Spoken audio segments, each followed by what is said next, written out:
कभी कभी प्यार मौत से भी ज्यादा खतरनाक होता है। आज हम एक ऐसी कहानी की परतें खोलने जा रहे हैं जिसने जिसने पूरे देश को अंदर तक हिला दिया था। श्रद्धा वॉकर की कहानी। हाँ, श्रद्धा वॉकर की कहानी। इस चर्चा के लिए जो हमने जानकारी जुटाई है वो मुख्य रूप से the 35 fragments of trust, Shraddha story नाम के एक लेख से ली गई है। और हमारा मकसद सिर्फ घटनाओं को दोहराना नहीं है, जो शायद बहुत से लोग जानते भी होंगे। बिल्कुल, हम ये समझने की कोशिश करेंगे कि प्यार और भरोसे पर बना एक रिश्ता इतनी भयानक, इतनी अंधेरी खाई में कैसे जा गिरा। हम उन साइकोलॉजिकल पैटर्न्स को देखेंगे, उन चेतावनियों को जिन्हें शायद नजरअंदाज किया गया। तो चलिए शुरू करते हैं। साल 2018 मुंबई। श्रद्धा वॉकर और आफताब पूनावाला की मुलाकात होती है एक डेटिंग ऐप के जरिए। हाँ, एक डेटिंग ऐप से। और जल्द ही दोनों एक रिश्ते में आ जाते हैं।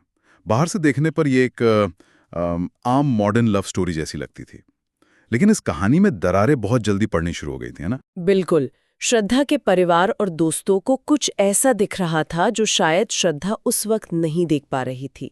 क्या था वो? और यही अक्सर ऐसे मामलों में सबसे पहला और सबसे अहम मोड़ होता है, जिसे हम रेड फ्लैग्स कहते हैं। खतरे के संकेत। हाँ, खतरे के संकेत। परिवार और दोस्तों ने आफताब के गुस्सैल स्वभाव को, उसके हिंसक बर्ताव को नोटिस किया था।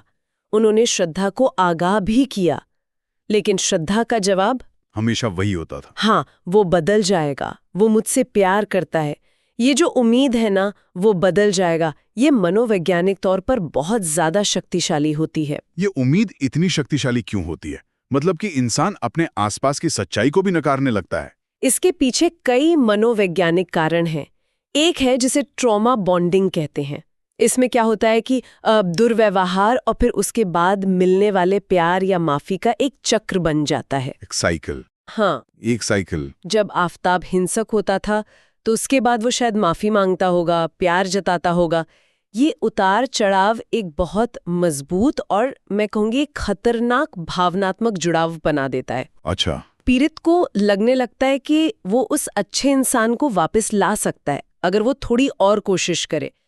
तो वो बुरे बर्ताव को एक अस्थायी समस्या मानने लगते हैं, न कि उस इंसान के व्यक्तित्व का हिस्सा। मतलब वो बुरे पलों को सहकर अच्छे पलों का इंतजार करते रहते हैं। और इसी उम्मीद के सहारे श्रद्धा आफताब के साथ मुंबई छोड़कर दिल्ली आ गई। एक बहुत बड़ा कदम। हाँ, बहुत बड़ा कदम था, शायद एक नई शुरुआत की उम्मीद में। हाँ, लेकिन असल में ये कदम एक नई शुरुआत नहीं, बल्कि एक खतरनाक अलगाव की तरफ ले गया। दिल्ली आकर श्रद्धा अपने परिवार और दोस्तों के सपोर्ट सिस्टम से पूरी तरह कट गई। अकेली हो गई। बिल्कुल अकेली।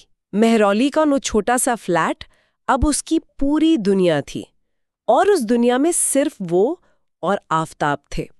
ये एक ऐसा माहौल बन जाता है जहां हिंसा और कंट्रोल और भी आसान हो जाता है। उस लेख में फ्लैट के बारे में एक लाइन है जो सब कुछ बयां कर देती है। कौन सी? कमरा छोटा लेकिन झगड़े बड़े। ये तो बहुत कुछ कहती है। और उन झगड़ों की गूंज अब बाहर तक नहीं पहुंच रही थी। दिल्ली में श्रद्धा एकदम अकेली पड़ चुकी थी। वो धीरे धीरे मतलब अंदर से टूट रही थी। और इसका सबसे बड़ा सबूत वो शब्द हैं जो उसने अपने एक दोस्त को भेजे थे। वो मैसेज? हाँ, उसने कहा था, अगर मैं बची नहीं तो समझ जाना किसने किया होगा। ये सुनना भी कितना भयानक है। हाँ, ऐसा लगता है जैसे उसे अपनी मौत सामने दिख रही थी। और ये एक बेहद अहम मोड़ है। यहाँ श्रद्धा की उम्मीद जो थी कि वो बदल जाएगा, वो अब डर और एक तरह से हकीकत की स्वीकृति में बदल चुकी थी। मतलब वो जानती थी। हाँ, ये शब्द बताते हैं कि वो अब किसी भ्रम में नहीं थी। उसे पता था कि उसकी जान को खतरा है। तो फिर यहाँ एक सवाल उठता है जो शायद हर किसी के मन में होगा कि अगर उसे इतना बड़ा खतरा महसूस हो रहा था तो उसने वो रिश्ता छोड़ा क्यों नहीं? वहां से निकल क्यों नहीं गई? ये सवाल बाहर से देखना बहुत आसान लगता है, लेकिन जो उस स्थिति में होता है उसके लिए ये बहुत मुश्किल होता है।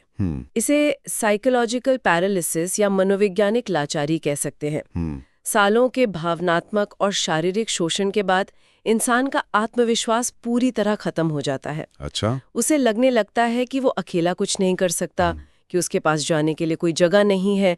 और एक डर ये भी होता है कि अगर उसने छोड़ने की कोशिश की तो अंजाम और भी बुरा हो सकता है। तो वो एक तरह से उम्मीद और डर के बीच फंस कर रह जाता है। तो श्रद्धा के वो शब्द, वो मदद की एक आखिरी दबी हुई पुकार थे। बिल्कुल, एक ऐसी पुकार जो शायद सही जगह तक नहीं पहुंच पाई। और फिर वो रात आई, 18 मई 2022। उस रात भी उनके बीच एक भीषण झगड़ा हुआ। कहा जाता है कि झगड़ा शादी को लेकर और घर के खर्चों को लेकर था, लेकिन बात इतनी बढ़ गई कि आफताब ने अपना आपा खो दिया। लेख में उस रात के बारे में लिखा है, चीखें, रोना और फिर सांसों के टूटने की आवाज। आफताब ने श्रद्धा का गला तब तक दबाए रखा जब तक उसकी सांसें हमेशा के लिए बंद नहीं हो गई। और उस एक पल में उस रिश्ते का हर पहलू, हर उम्मीद, हर सपना, सब कुछ खत्म हो गया। लेकिन आफताब के लिए कहानी वहां खत्म नहीं हुई थी।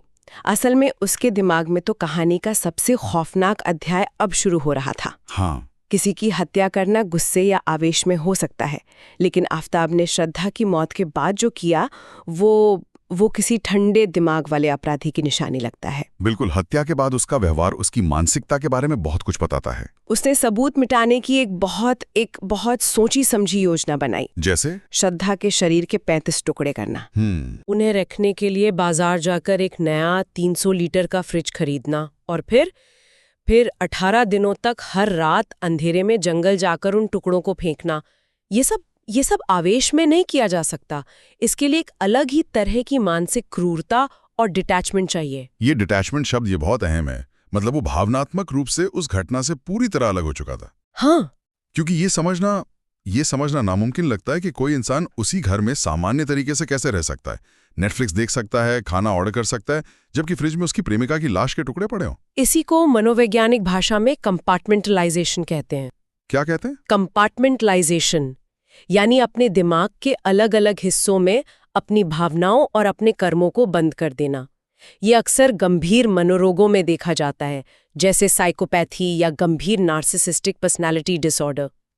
अच्छा। ऐसे लोगों में सहानुभूति या पछतावे की भावना लगभग होती ही नहीं है। उनके लिए दूसरे इंसान वो किसी वस्तु की तरह होते हैं, और एक बार जब वो वस्तु उनके काम की नहीं रहती तो वे उसे बिना किसी भावना के रास्ते से हटा देते हैं। तो उसका सामान्य व्यवहार यही दिखा रहा था कि उसके लिए श्रद्धा की मौत एक समस्या थी जिसका उसे समाधान निकालना था, न कि एक इंसान की जान जाने का दुख। और वो इस समाधान को निकालने में इतना मग्न था कि महीनों तक किसी को कुछ पता ही नहीं चला। जब श्रद्धा के परिवार ने उसे संपर्क करने की कोशिश की तो वो श्रद्धा के सोशल मीडिया अकाउंट से खुद ही जवाब देता रहा, ताकि सबको लगे कि वो जिंदा है। हाँ, ये भी उसकी चालाकी और धोखेबाजी का एक हिस्सा था। वो एक झूठी दुनिया बना रहा था ताकि वो पकड़ा ना जाए। ये सब एक बेहद ठंडे और गणनात्मक दिमाग की तरफ इशारा करता है। लेकिन कहते हैं ना कि झूठ के पांव ज्यादा लंबे नहीं होते। जब महीनों तक श्रद्धा से बात नहीं हो पाई तो उसके परिवार को शक हुआ, और होना भी चाहिए था। हाँ, और उन्होंने पुलिस में शिकायत दर्ज कराई। पुलिस आफताब तक पहुंची और पुलिस के सामने भी उसका पहला बर्ताव, वो भी हैरान करने वाला था। क्या किया उसने? चेहरे पर शांति, एक हल्की सी मुस्कान और हर सवाल का एक सदा हुआ झूठा जवाब। ये भी एक क्लासिक साइकोपैथिक लक्षण है। उन्हें लगता है कि वो सबसे ज्यादा होशियार है और किसी को भी बेवकूफ बना सकते हैं। उनमें पकड़े जाने का डर आम अपराधियों जैसा नहीं होता। वो इस पूरी प्रक्रिया को एक खेल की तरह देखते हैं जिसमें उन्हें जीतना है। पर दिल्ली पुलिस अपना काम कर रही थी। उन्होंने सिर्फ पूछताछ पर भरोसा नहीं किया, सबूतों पर काम किया। हाँ, उन्होंने सबूत इकट्ठा करना शुरू किया। कॉल रिकॉर्ड्स, बैंक ट्रांजैक्शंस, श्रद्धा के दोस्तों के बयान, आसपास के सीसीटीवी फुटेज। और जैसे जैसे सबूतों का ढेर लगता गया, आफताब का झूठ का किला ढहने लगा। आखिरकार वो टूट गया। हाँ, जब ठोस सबूत सामने आते हैं तो ऐसे अपराधी समझ जाते हैं कि अब खेल खत्म हो गया है। फिर उसने अपना गुनाह कबूल कर लिया और सब कुछ बता दिया। सब कुछ, कैसे हत्या की, कैसे शरीर के टुकड़े किए, कहाँ कहाँ फेंके, एक एक डिटेल उसने पुलिस के सामने रख दिया। और इसके साथ ही ये केस भारतीय अपराध के इतिहास के सबसे भयानक मामलों में से एक बन गया। आफताब आज जेल में है, लेकिन ये कहानी अपने पीछे एक सवाल छोड़ गई है जो पूरे देश में गूंजता रहा। किसी इंसान के अंदर इतना अंधेरा कैसे हो सकता है? हाँ, यही सवाल। ये एक ऐसा सवाल है जिसका शायद कोई आसान जवाब नहीं है, लेकिन श्रद्धा की कहानी एक चेतावनी जरूर है। ये उन अनगिनत लोगों की आवाज बन गई है जो आज भी ऐसे ही जहरीले रिश्तों में फंसे हैं और शायद उसी उम्मीद में जी रहे हैं कि सब ठीक हो जाएगा या वो बदल जाएगा। तो इस कहानी से असली सबक क्या मिलता है? क्या ये सिर्फ इतना है कि लोगों को खतरे के संकेतों को पहचानना चाहिए? उससे कहीं ज्यादा। ये कहानी हमें सिखाती है कि प्यार के नाम पर हिंसा को कभी भी किसी भी हाल में स्वीकार नहीं करना चाहिए। लेख की एक पंक्ति है, कभी कभी डर प्यार से बड़ा होता है। इसका मतलब ये नहीं कि हमें प्यार करने से डरना चाहिए। इसका मतलब है कि जब किसी रिश्ते में आपको अपनी सुरक्षा का डर लगने लगे, जब आपको खतरा महसूस हो, तो उस डर की आवाज को सुनना जरूरी है। वो डर एक सिग्नल है कि कुछ बहुत गलत है। प्यार को कभी भी डर पर हावी नहीं होने देना चाहिए। कहानी के अंत में एक बहुत ही मार्मिक बात लिखी है जो इस पूरी त्रासदी को एक वाक्य में समेट देती है। जिसे बचाने के लिए पूरी दुनिया से लड़ जाते हैं, कभी कभी वही हमारी दुनिया उजाड़ जाता है। मोहब्बत अगर जहर बन जाए तो इंसान मरता सिर्फ एक बार नहीं, हर रोज टूट टूट कर मरता है। आज के इस चर्चा में हमने देखा कि कैसे एक रिश्ते में हिंसा धीरे धीरे बढ़ती है, कैसे ट्रॉमा बॉन्डिंग और मनोवैज्ञानिक दबाव इंसान को लाचार बना देते हैं, और कैसे एक इंसान के अंदर की क्रूरता हर सीमा को लांघ सकती है। सही। ये कहानी हमें उन चेतावनियों को गंभीरता से लेने के लिए कहती है जिन्हें हम अक्सर प्यार के नाम पर या समाज के डर से अनदेखा कर देते हैं। श्रद्धा की कहानी खत्म हो गई, लेकिन वो अपने पीछे हम सब के लिए एक सवाल छोड़ गई है जिस पर सोचना बहुत जरूरी है। कौन सा सवाल? क्या प्यार अंधा होता है या हम अपनी आंखें खुद बंद कर लेते हैं?